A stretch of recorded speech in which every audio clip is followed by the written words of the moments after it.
Well, good evening, everyone. My name is Jillian. I am a registered dietitian and certified diabetes educator here at Stanford. Thank you so much for attending our monthly diabetes care program wellness group. We're so glad to have everyone here. Today, I have the pleasure of introducing to you all Erin Hodgson. She is a registered dietitian and board certified in advanced diabetes management. She's been part of the Stanford family for 10 years now and providing one-on-one education as well as teaching our diabetes classes.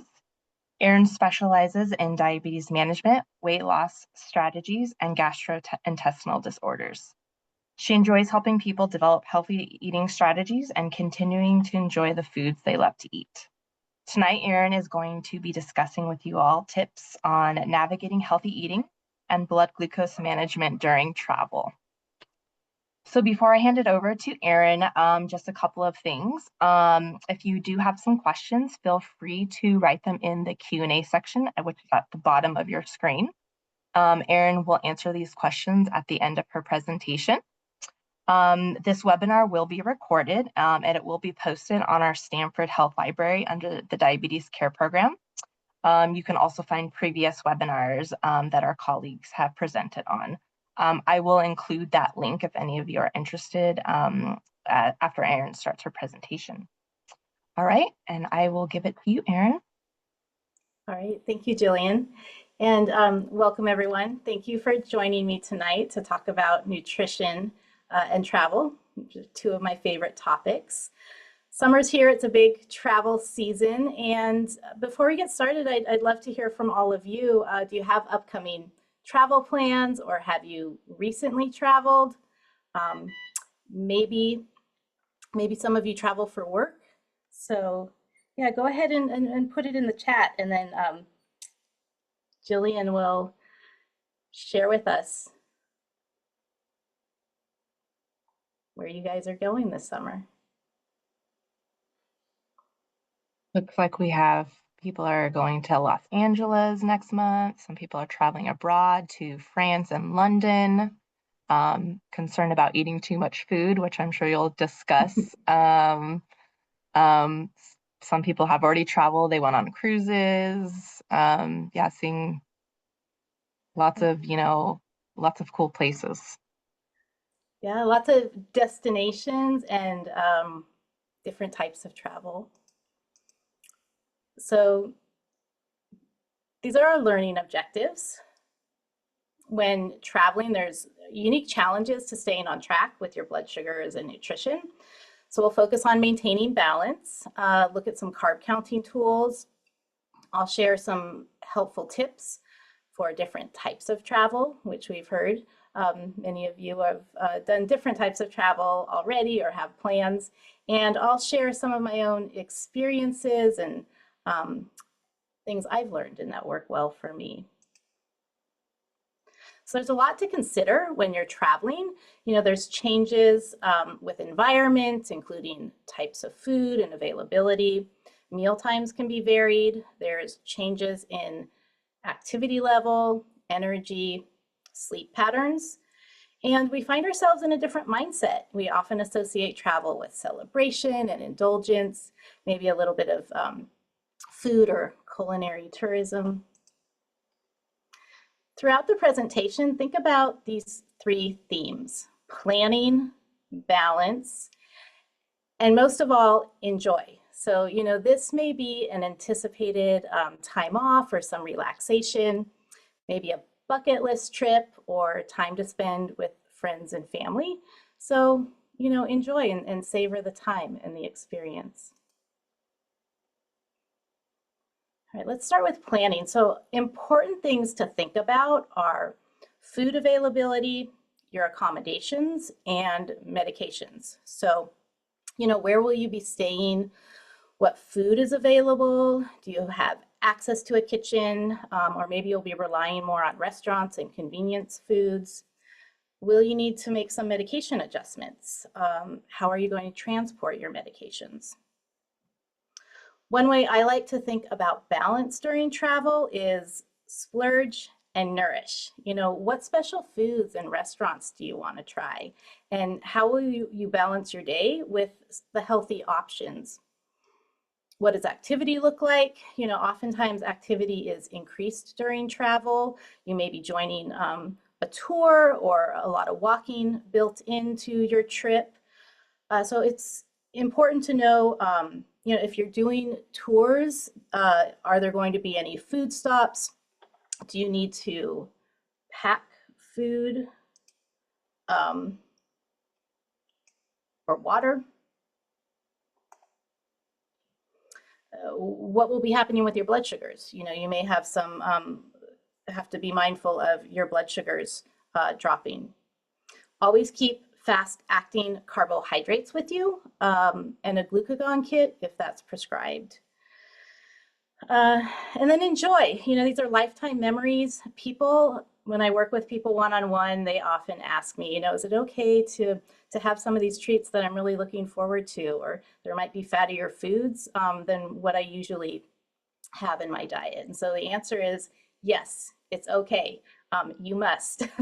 So think about the A1C. It's a 3-month average. And so, some elevations during a short period of time, some elevations with your blood sugar during that short period of time is really going to have a minimal impact.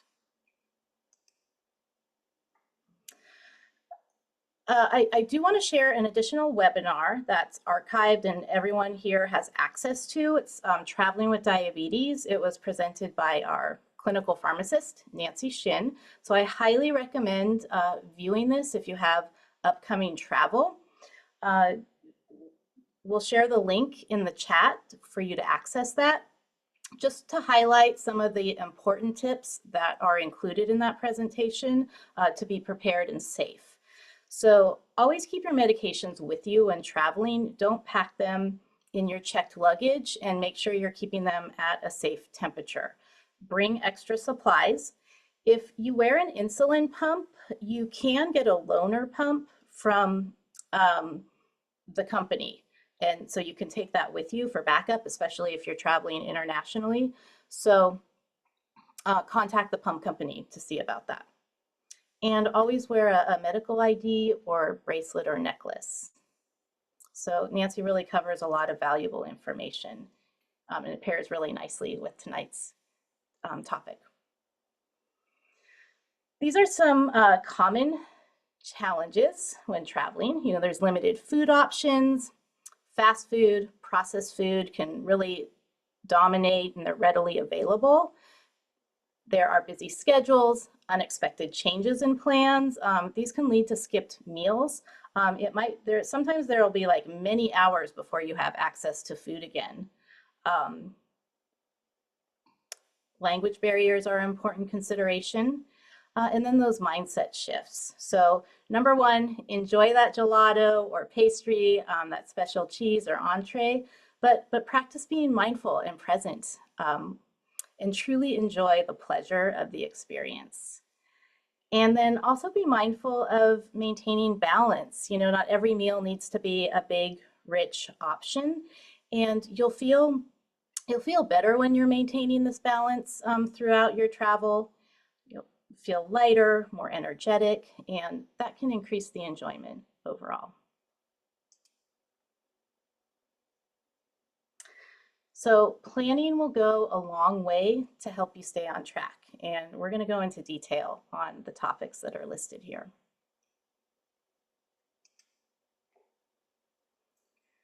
So we'll start with some carb counting tools. The MyPlate method, this is really great for estimating carbs and balanced portions. With the MyPlates, you're aiming for, half the plate is vegetables, a quarter of the plate is the protein, and a quarter of the plate is your carb or starch. And so you can use this image to help build balance when you're ordering foods at restaurants or preparing foods away from home. Maybe you're at a buffet and there's lots of options to choose from. So this can help keep you on track. There's different ways to achieve these balanced portions. So you consider maybe getting a veggie or protein appetizer and sharing a larger entree, or making a substitution. With starchy foods, generally you're aiming for 1 cup as your serving size. So, 1 cup of pasta, 1 cup of rice, that's about 45 grams of carbs, or the size of a tennis ball. So that's a good image to keep in mind when you're thinking about portion. The picture here in the middle, this is a meal that I ordered when I was on a trip. I was staying in a hotel. I kind of combed through, the Yelp reviews to find a good option. And that's actually one of my tips is look at Yelp reviews and the different options around. It's really helpful to see what people like, what they recommend on the menu. So this restaurant, I found a lot of people had mentioned how delicious the greens were at this restaurant, that they had large portions. So these are the items that I ordered. The greens were really delicious and fresh. I had Jamaican flatbread or roti for the starch, and then the fried chicken wings. So not the healthy, most heart healthy option, but you can see here that it's balanced, and there were large portions, so I was actually able to make a second meal. For more precise carb counting, there are nutrition tracking apps. You can download these onto your phone. This is really helpful to identify carb counts on the go. They contain large databases of foods, so you can find just about anything. Some apps also track glucose trends, and they connect through a portal to your, you can share your glucose data with your provider, and they can see your trends. And you can send a My Health message to your provider if you're away and you're struggling and looking for some guidance. Consider printing out carb count tables or taking photos of the carb food lists, and then you can have those with you. Language translation apps. These will be your best friend if you don't speak the local language. So it can help you translate nutrition labels, communicate with servers and staff. So I want to share a story with you. I had gone to Cancun a little over a year ago. It was actually for a business trip, and I have type 1 diabetes. My blood sugar was dropping, and so I grabbed a soda, and I was drinking the soda to bring my blood sugars back up. I looked at the label and realized that it looked like the carbs were, or the sugar, as much as I could tell, was lower than I expected. So I pulled out my Google Translate and held it over the nutrition label. And I saw that the actual sugar content was lower than I expected. And one of the ingredients in the soda was sucralose, a sugar substitute. So what I found later was that many of the soda options in Mexico actually contain 1/3 less sugar, and many of them do contain sucralose, even though the packaging looks almost identical to a regular soda that we find here at home. So rest of the trip, I made sure I had some glucose tabs and opted for fruit juices if I needed to treat a low. All right, the next few slides, we're going to look at different types of travel. Airports and flying, this can be really challenging. If it's possible, eat a balanced meal before arriving at the airport. It's really hard if you're on an empty stomach. Things can get hectic. There can be a lot of unplanned things that happen with your flight and the schedule. You can bring food, solid food, through security as well as ice packs. It's just the ice packs need to be frozen solid when you go through the security gate. If you can, packing snacks and meal options are helpful. Keep food safety in mind because you'll have these foods with you for a while, and you don't want something that's going to spoil. So opting for plant-based choices like peanut butter sandwich, veggie wraps, maybe a pasta or bean salad. Those little hummus packs and avocado packs with some veggies are great. You can consider getting travel size protein powders. These are individualized protein powder packets. You can add these to a coffee, make a high protein latte. You can add them to cereal like oatmeal or yogurt. This will give you some extra protein. And there's lots of different brands or options to choose from. I just, found these. I Googled travel size protein packs. Make sure you have the packets. You don't want to take unlabeled items through security. Another option is to purchase a meal at the airport before you board your flight, and you can bring that on to have on your flight. So rather than relying on the meal that's being served, those are oftentimes carb heavy. The protein option might not be that appetizing, or maybe no meal is served at all. So, it's important to know if it's a longer flight and they're not serving a meal. You'll want to bring some extra food. Definitely notify the airlines ahead of time if you have any allergies or special food requests. Road trips, these have been some of my most memorable trips. Pack a cooler, include a variety of meals and healthy snacks.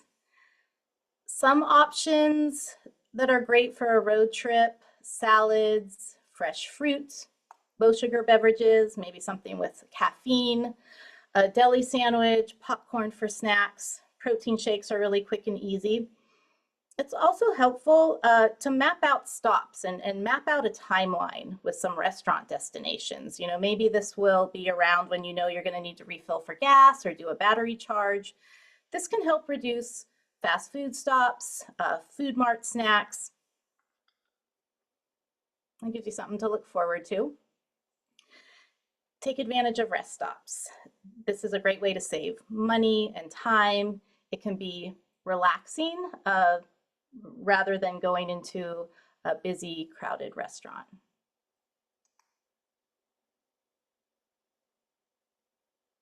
With hotels, one of the best things to do is identify a nearby market for when you arrive.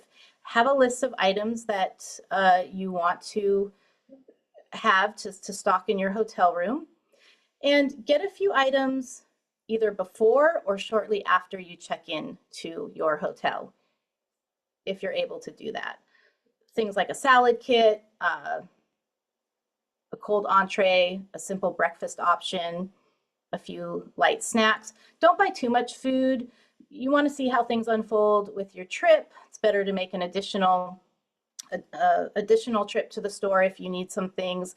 This way it's going to ensure the freshest options.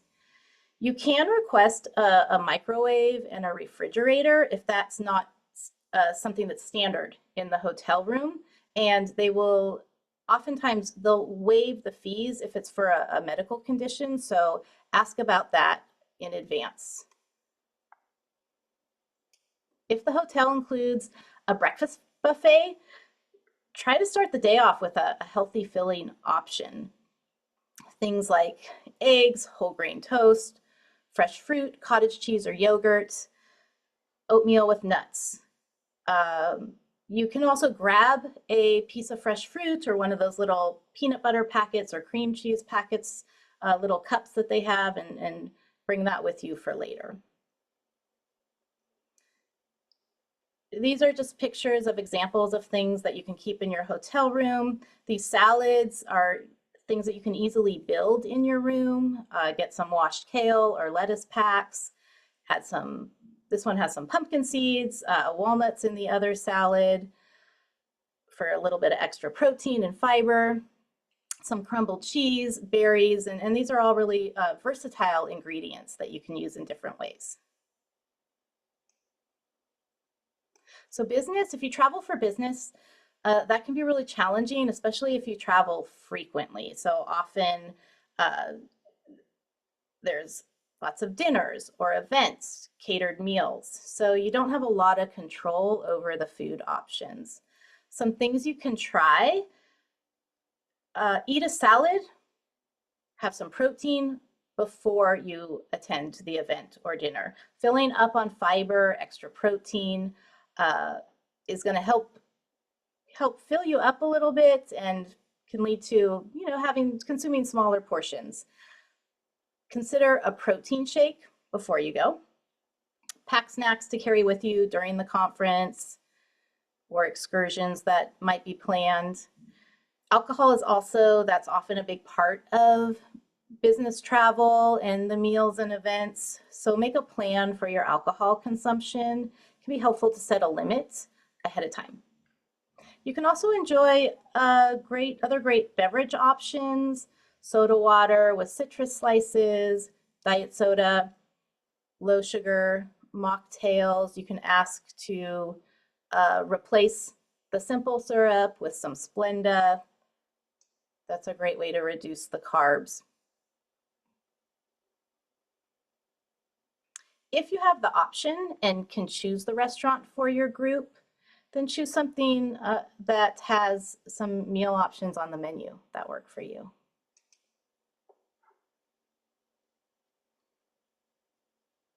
All right. With amusement parks, the first thing that comes to my mind is expensive, very expensive food options. Most amusement parks will allow you to bring in foods for medical conditions and allergies. A lot of them just let you bring it in anyway. They're not checking too carefully. The foods that are available at the amusement parks, carbs are plentiful and often the cheaper version than the fiber or protein options. So bring your fiber and protein for snacks. Also bring water. You could bring some sugar-free flavored powder if you'd like. Low sugar electrolytes or liquid IVs are nice to have for those long days that can also get very hot. You can eat some snacks while you're waiting in line, as long as you're not going to get sick on the rides. Carrying your own snacks throughout the day, it's going to keep you going without needing to stop for some of those overpriced high carb, high calorie foods. So some of the snacks I really like for this type of a trip, and that's kid friendly, definitely some fresh fruit and veggies, in a little lunchbox or a Ziploc bag. Those fit easily in a little backpack. Jerky sticks, PBJs, protein bars, the frozen yogurt tubes. You can put those in and they'll start to defrost over the course of the day. Peanut butter cheese crackers, peanut butter pretzels are also easy. And then make a list of the treats that you want to try before you go. So I think of Disneyland. I know the Dole Whip is a really popular item that's specific to Disneyland. So have a list if you know some of the things that you want to try. Having that decision already made, it gives you something to look forward to, and it can really help reduce those impulse buys. So be intentional, make a plan. Consider, sharing those foods and treats. That way you can have smaller portions and try more options throughout the day. Another tip is the timing of when you have these treats or higher carb foods can help with your blood sugar levels. So if you're having them before an activity or a time of day when you know you're going to be walking more, that will really help minimize the blood glucose spikes from those foods. If you're staying in a vacation rental, you likely will have a kitchen, and that gives you more options, if time allows for you to prepare meals. Consider making a partial meal plan before you go for your time that you will have there. Think about when you might have time to cook a meal. What are good ways to start your day? Easy things that you can put in the kitchen there and prepare. Can you pack a picnic or a small lunch that you can take with you when you go on excursions during the day? I also recommend consider preparing something the first or second day that you arrive, like boiling some eggs, making a big salad or a veggie platter. You could soak and boil dry beans. This way you have something already prepared at the beginning of the week, and it's really easy to grab from, whether you're adding it to a meal at the rental or taking it with you to go. Research, local cuisine, farmers markets, what dates are they open, specialty shops, those can be really fun. This picture here, this is a trip I was able to take with my family to Paris several years ago. And it really turned out, it was really one of my favorite days there. I had mapped out some specialty shops, bakeries, markets, and we just made a day of exploring our neighborhood and getting some items for the week. So you can see here, it's a mixture of decadence and fresh, healthy options. So it's just a nice way to enjoy the whole experience.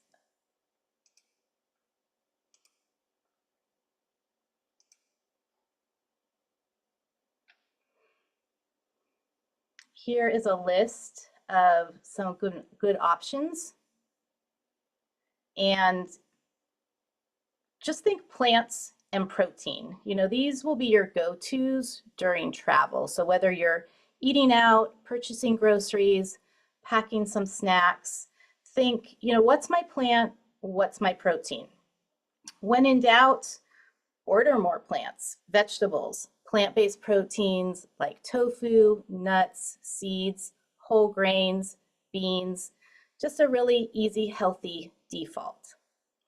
And it's the fiber and the protein that helps you, it keeps you satiated and also helps stabilize your blood sugar levels. Again, when you have this balance, you're going to feel lighter, more energetic, consume less calories, and it's also a way to save some money. These are some tips for ordering at restaurants, which are often a frequent, source of food during travel. So be intentional when you're ordering, using that My Plate template to build a balanced meal. Ordering the veggies or protein for appetizers or sides. You can request substitutions, share a meal, ordering the sauces and dressings on the side, and then you can control how much you want to add back for flavor.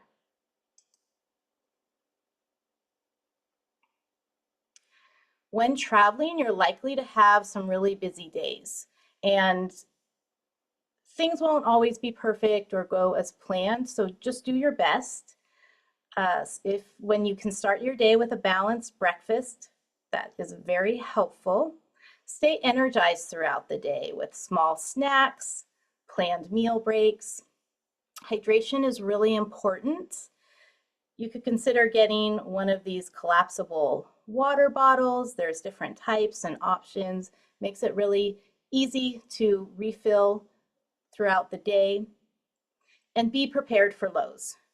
Always have some sugar, fast-acting sugar, glucose tabs or gels, and carrying your glucagon kit or Baqsimi with you if that's something that's part of your care plan for emergencies. Here's some mindful eating strategies to incorporate, really just listening to your body, enjoy in moderation, and manage expectations. Your blood sugars are likely to run higher than they are when you're home, and aiming for tighter control. You may have more ups and downs, and that's okay. Think about how long is your trip. If it's a shorter trip, you really can't blow it, during that short period of time. For longer trips, think about incorporating more of these strategies that we've reviewed.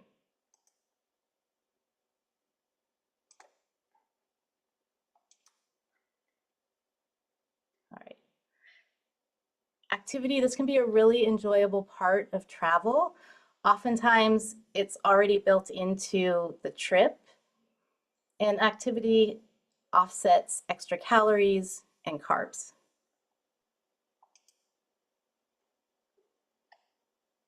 This is my inspiration slide. These are all photos from my travels. And just to show, local cuisine is really part of the experience and the culture. And local foods are oftentimes more economical, and you can really have balance while enjoying an array of different delicious foods. More ways to build healthy options into your itinerary. Think about booking a cooking class or maybe a fishing excursion. If you're staying, more local destinations, maybe visiting a orchard or farm. I'm thinking of, up here in Northern California, Mendocino area, there's a harbor, there's fishing vessels, seafood markets and restaurants. That can be a really fun weekend or day trip. And this photo here, it's a farm to table restaurant. Those are excellent. And this appetizer is just a beautiful arrangement of locally grown vegetables, and it's arranged on a bed of hummus. So it's very pleasing to look at and a delicious starter. And then leave room for spontaneity and enjoy guilt-free. So to recap, plan, make smart choices throughout your trip, be active, practice mindful eating, and most of all, have a great time. You guys are going to some really awesome destinations. So that's it. I can open it up for questions, and also I'd love to hear from all of you and sharing some of your own tips or ideas that you have for upcoming trips.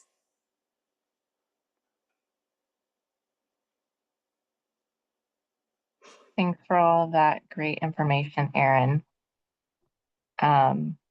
Still waiting on others for their tips and tricks, but we do have some questions if you'd like me to start asking you some questions. Sure. So there definitely was a couple questions, I think, on just traveling with some diabetes medication. So I think the first one is if maybe you can explain a little bit more detail the best way to travel with continuous glucose monitors, specifically going through like airport security. Mm-hmm. Yeah, no, that's a good question. And with the continuous glucose monitor, it's always good to check through the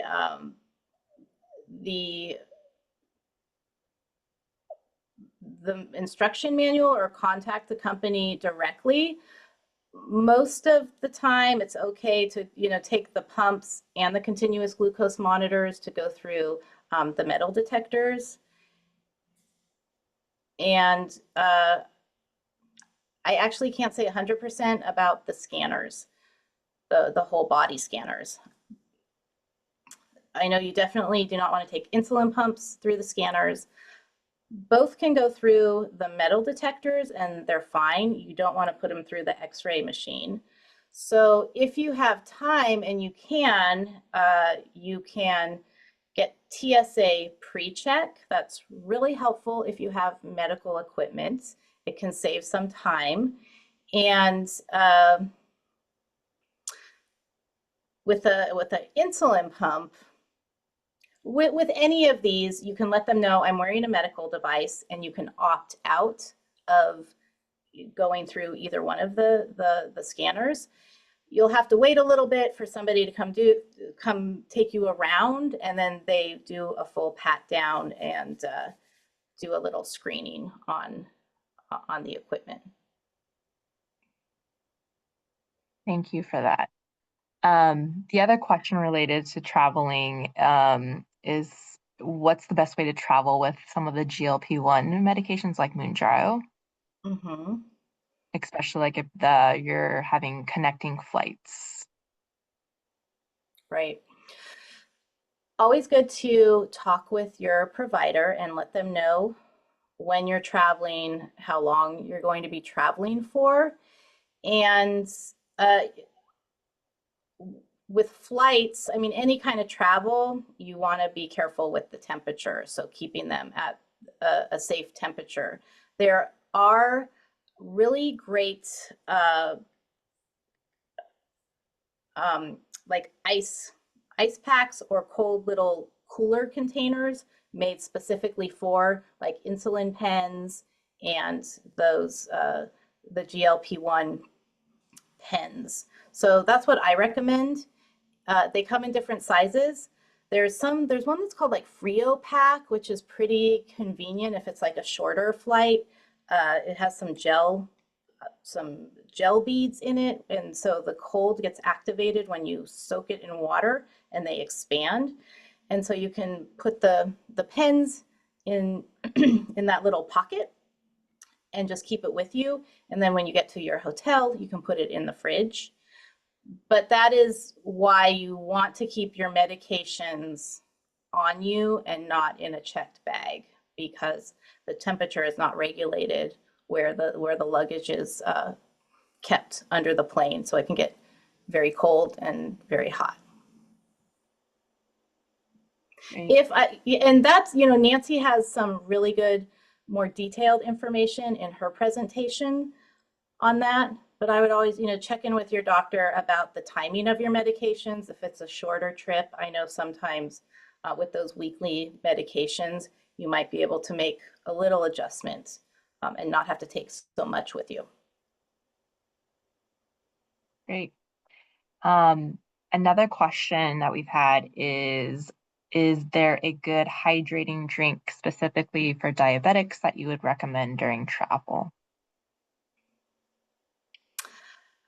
I don't have a specific brand or recommendation. There are a lot of products available now with the electrolyte options, whether it comes in a little tablet or a powder pack. Just look for something that's low sugar. So something that contains the electrolytes, but is low in carbs. Ideally, something under 5 grams of carbs per serving. 8 to 10 would be reasonable, especially if you're not drinking it all at once and you're having it throughout the day.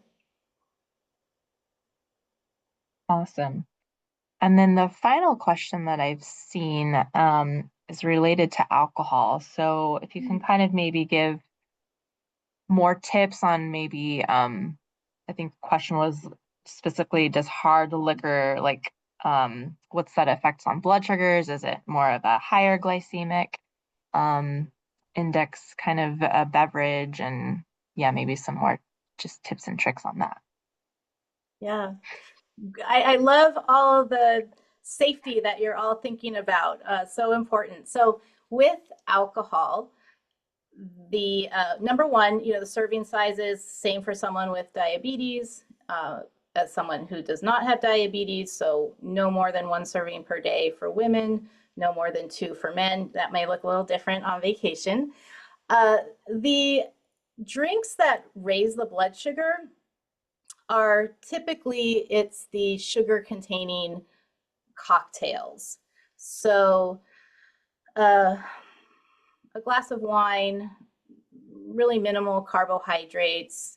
The spirits, vodka, whiskey, tequila, gin, these don't raise the blood sugar on their own.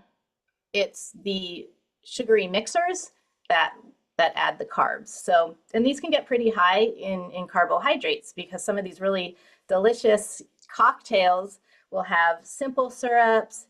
They'll also have juice or soda. They could also have liqueurs. So liqueurs will have, maybe 5 to 10 grams of carbs per serving for like an ounce or ounce and a half.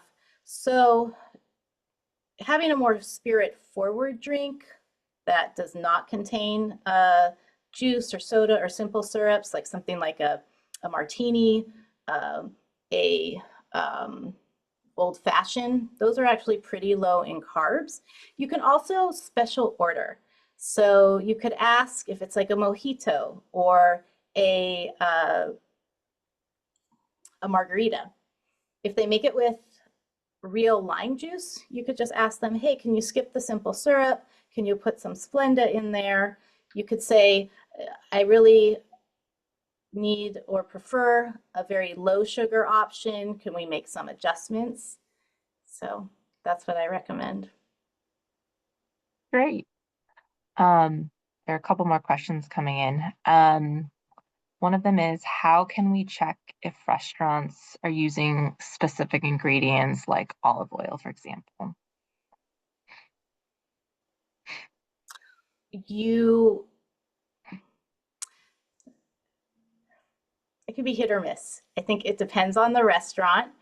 Uh, you could ask the server if you really need to know, like if it's an allergy or like celiac, and you need a gluten-free diet, calling ahead of time and doing just asking the restaurant and just letting them know that you have allergy or a medical condition, and it's really important that you uh, avoid this particular food, and so they can let you know. And you could ask the hostess ahead of time. A lot of just, I would say, communicate, and oftentimes they'll go back, say, hey, let me check with the chef. And so they're happy to go back there and find out. If it's more of a chain restaurant, you can find the nutrition information online and they can share that with you. And I will say you can't always rely on the answer that you get, but most of the time, I think you can get a pretty good sense of the ingredients, and especially if you just let them know. I think a lot of restaurants these days are very careful about allergies, and many of them checking about intolerances as well. Great. Thanks, Erin. I think another question is just any specifics on adjusting for checking our fasting blood sugars when we're traveling. I think due to like more of like maybe eating, different times of the day or with time changes. So is the question how to adjust medications if No, it's more so just when you should check your fasting glucose. like when to check your fasting if you have a Yeah. time change? Uh, that's a good question. I think that it can be very specific and individualized. So I would check in with your diabetes educator or your doctor. Uh, Maybe one way to think about it is, how you may arrive at a destination, and even though it's morning for you, that might be your evening. And so you may go to bed. And when you wake up, that's more of your wake up time. So I think also just understanding there's going to be a 12 or 24-hour delay until you're kind of switching over to that new time zone. But certainly with medications, make a plan with your doctor. Awesome. Thank you, Erin. Do we have any other questions? All right. Well, thank you everybody for attending tonight's talk. Obviously, a big thank you to Erin for that amazing topic to share all of your great insights. This recording will be posted next week at that health library. Again, it'll be under the lectures and events under the diabetes care program. So the link that I posted earlier, you'll be able to find it next week. We hope everyone will join again next month. Again, these webinars are available the second Thursday of the month at 5 o'clock. Our next topic will be on August 14th, and it will be navigating diabetes burnout. So we hope to see you all there. Thanks, All everyone. right. Thanks, everyone. Have a good evening.